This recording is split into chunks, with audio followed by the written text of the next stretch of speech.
Hi, my name is Joe Faraldi, and I'm with ImageRiver Media, and I'm going to be doing a road test of the RP500 from Digitech. This is a product that's been out there for about a year and a half now, but I just downloaded the update, which is 2.0. I did it through my Mac, and that update has a looper function, which I'm going to explain to you today. So welcome aboard, and hope you like it. Thanks. Okay, right here we have the Digitech RP500. You've seen these hundreds of times. They're excellent pedals. They give you really two different ways of working.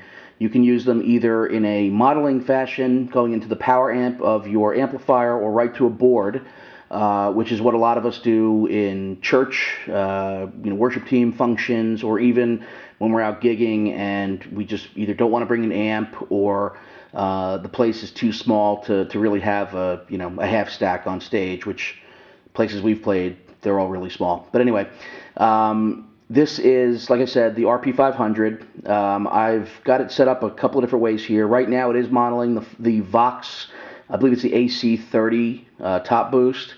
I've got it running into my PV Bandit 112 trans tube, but I do have it running into the power amp section, so I'm bypassing the total preamp on it, thus using the modeling of the pedal.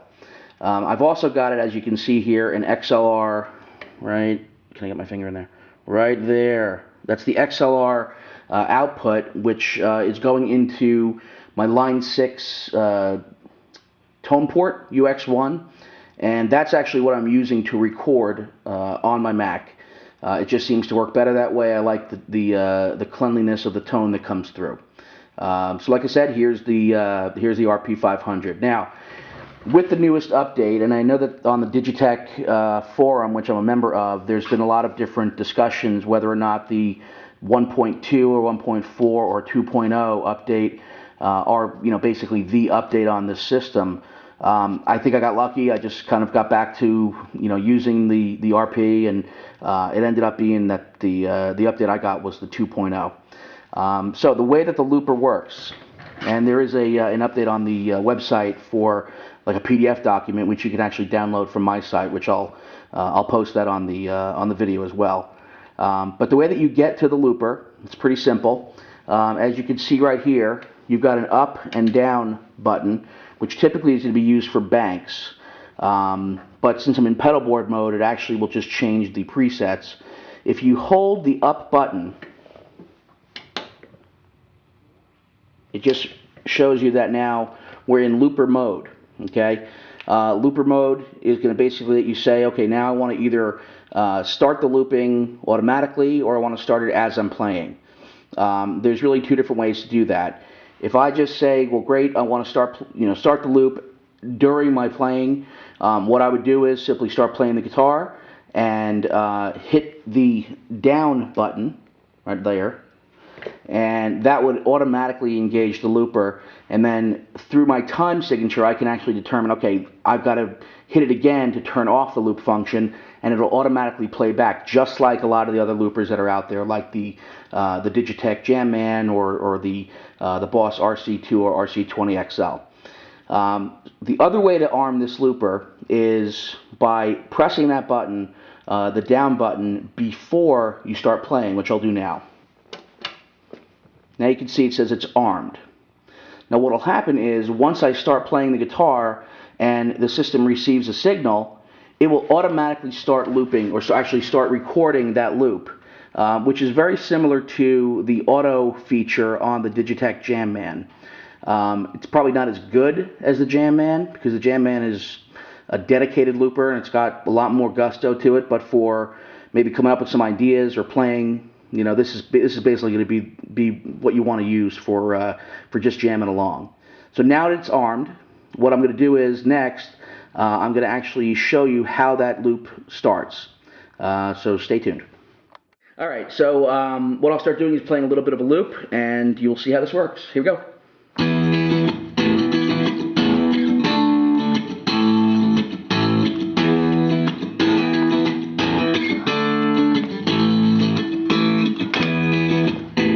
Now it's replaying that loop.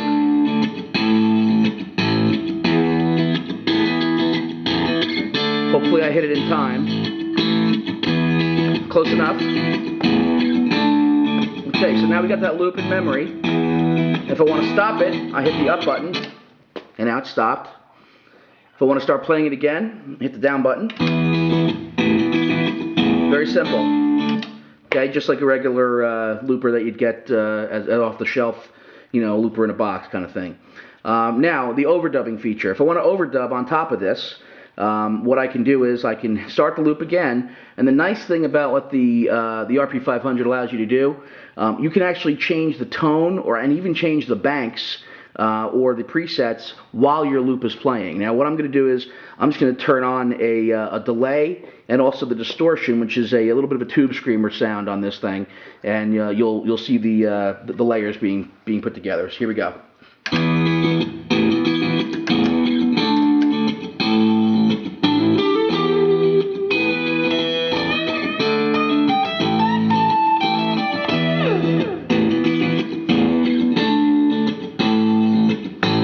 I got my groove, so now I want to actually overdub it. Hit the down button.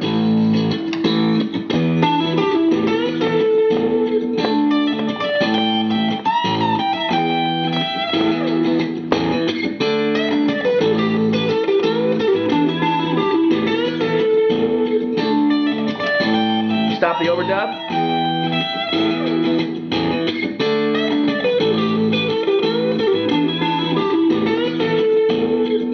We got that loop going.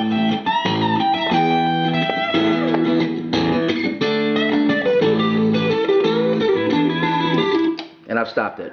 So as you can see, it's a pretty simple setup as far as how to make that loop process go.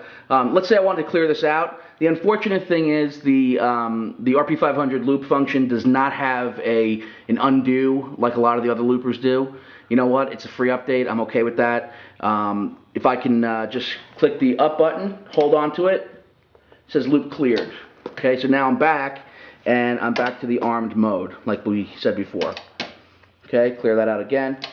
Now, let's talk about the looping or actually the loop starting as I'm playing. So same kind of deal. So let me get rid of these guys, and I'll go like this.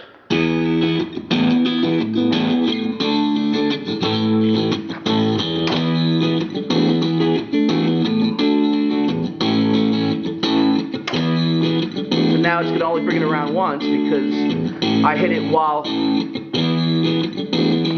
I was playing the actual piece.